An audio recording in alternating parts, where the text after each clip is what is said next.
Um, Thank you, Mr. Lee, for inviting us to the Blockchain Council of the Philippines.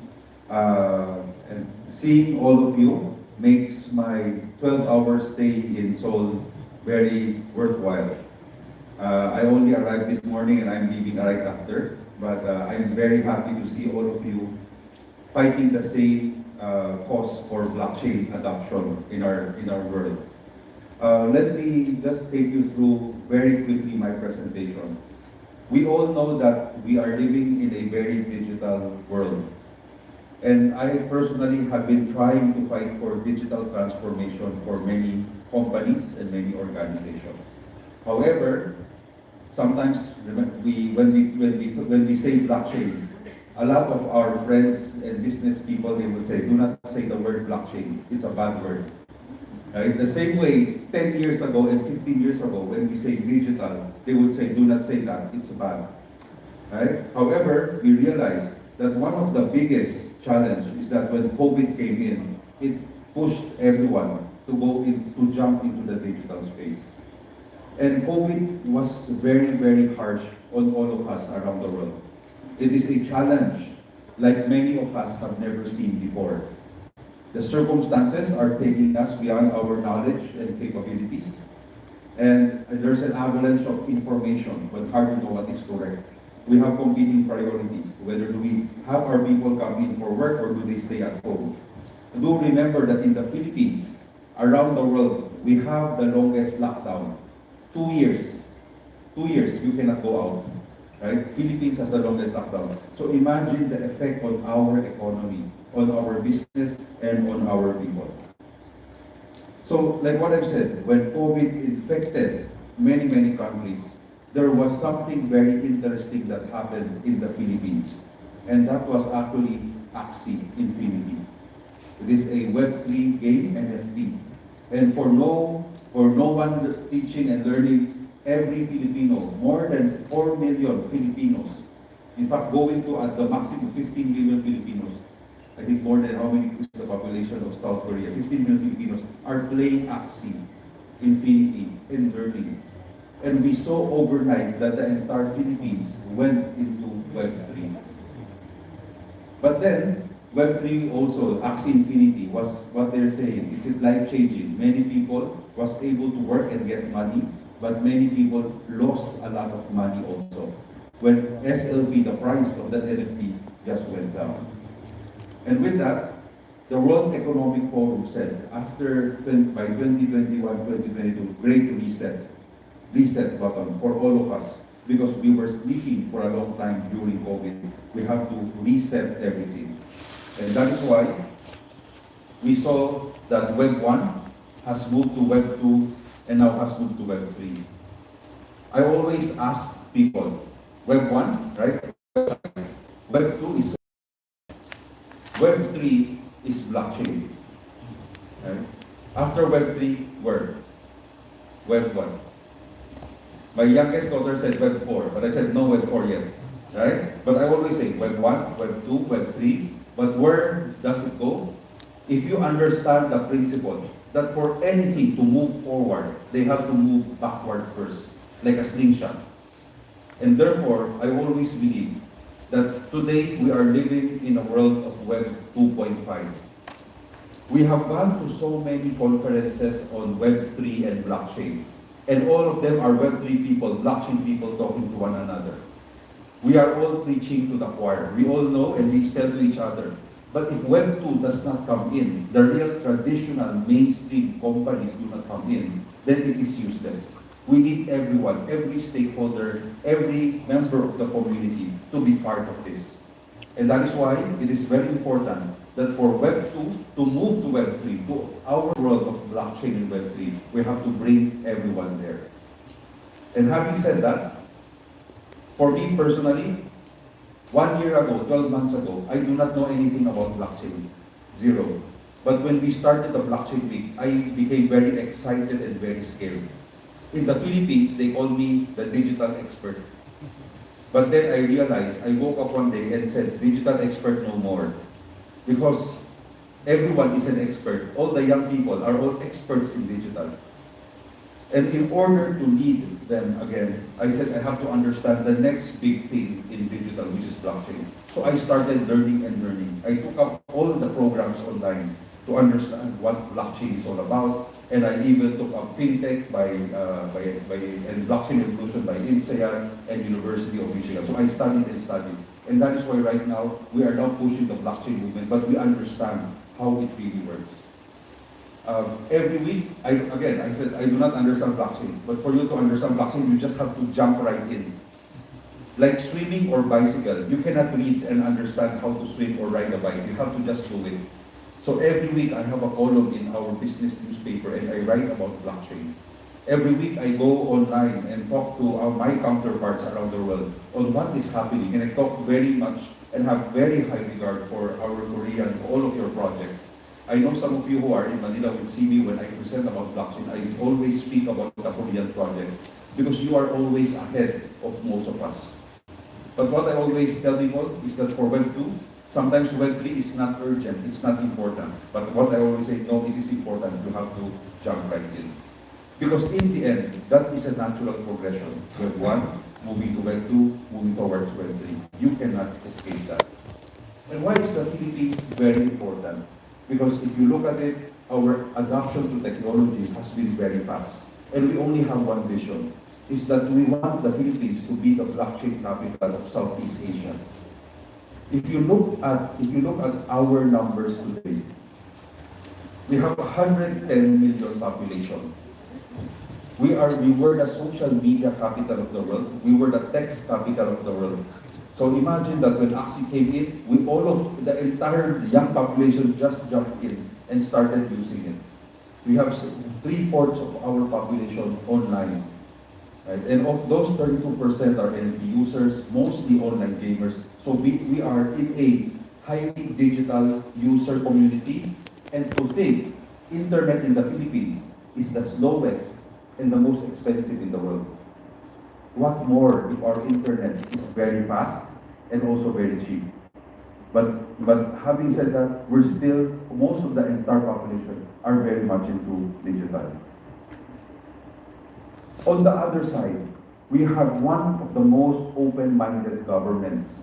So if you look at our central bank, our Ministry of ICT, Information and Communication Technology, all of these government offices have always been saying that the Philippines will be a very open country when it comes to blockchain and Web3 adoption. We will work with our different stakeholders, the private sector, to push blockchain forward. And that is why we are very open. We have talks with them when it comes to the CBDC. We have talks in terms of our Securities and Exchange Commission on how do we help scams that are happening. We help in terms of providing strong points of view of the companies that are investing. Our central bank has said, no plan to ban crypto. Right? We will help promote crypto payments. We will help promote understanding of all of these new technologies. And at the same time, how do we build smarter money with blockchain technology?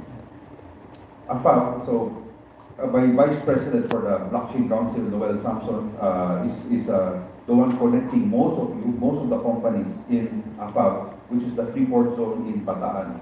And when you set up a company in Bataan, there is a blockchain law, the first in the world, right, to provide all the necessary security, the legal protection, and the business incentives. So when you locate there, you are safe in a way. You are protected, and at the same time, you can flourish in terms of setting up your Web3, your Web3 business. So last year we did something unimaginable. We gathered together, and along with my Korean partners here, Jay Ha and Kara Won.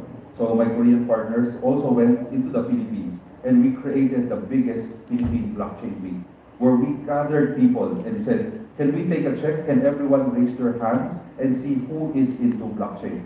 And we were surprised with the results.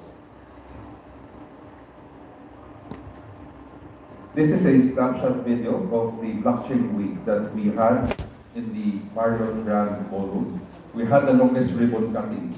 And you will see that when we do our events, it's not just come to the stage and talk. It is a real live, dynamic, engaging event. Right? And the secretary, our cabinet secretary of ICT, was there to open and induct us and created the Blockchain Council of the Philippines. So we brought in, of course, all of the biggest speakers from around the world. We had a total of around 140 speakers. More than half are global. And we had 5,000, give or take, who attended the event with us. So we went from esports to pitching to having speakers, panels, fireside chats, among many others. Right? All in an intent to show the world, no, that the Philippines is on the blockchain map. And that's our ICT secretary, Russian keynote speaker. So almost every country. There are 26 countries who visited our Philippine Blockchain Week. So a lot from the West, a lot from the Europe flew in to be with us here. And again, Project Nightfall, again, very popular around the world. So I'll just go through very quickly. So the DICT, our secretary, was the one who inducted us and created the Blockchain Council. So from a 15 founding member, next month we will induct 100 members into the Philippine Blockchain Council. And we check every membership so that every member, every company there is vetted upon. So again, just very quickly, just show you some still pictures of the Philippine Blockchain Week. Again, 5,000 people. We had 140 speakers, half coming from around the world, Larry Namer, Ian Lutili, and many others. And the finale is what we call the Philippine Block Awards. We recognize 10 outstanding pioneers in the blockchain movement. And the intent is for them to serve as an inspiration to the next in line, to those who are in blockchain. So again, this is the ribbon cutting. We had a very long ribbon cutting where 30 industry presidents ribbon cut, from the chamber to the ambassadors to the head of organizations who were there. And of course, we're inviting your president to be with us this year. I won't go through the feedback, but that's the numbers that we had, around 5,000. I don't know how your blockchain weeks look like, but we're very happy with the results. But moving forward, our Philippine Blockchain Week.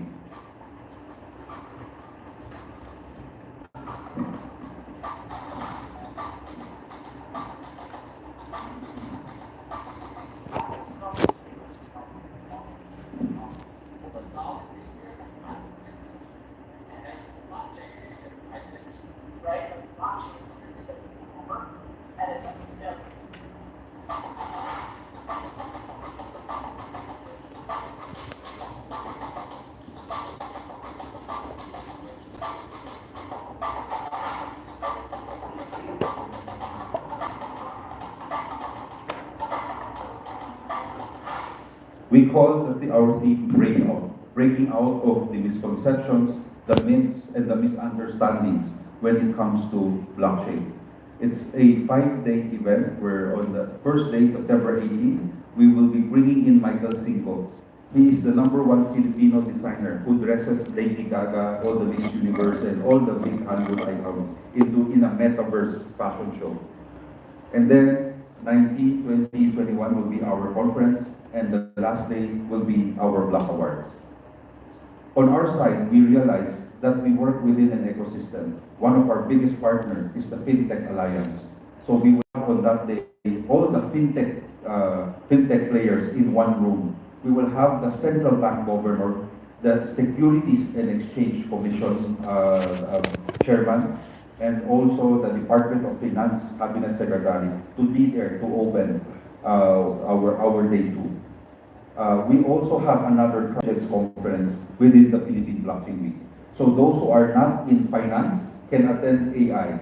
Ministry on September is what they call Creativity Month. And that is why along with the Philippine Blockchain Week, there's another track where we will celebrate creativity.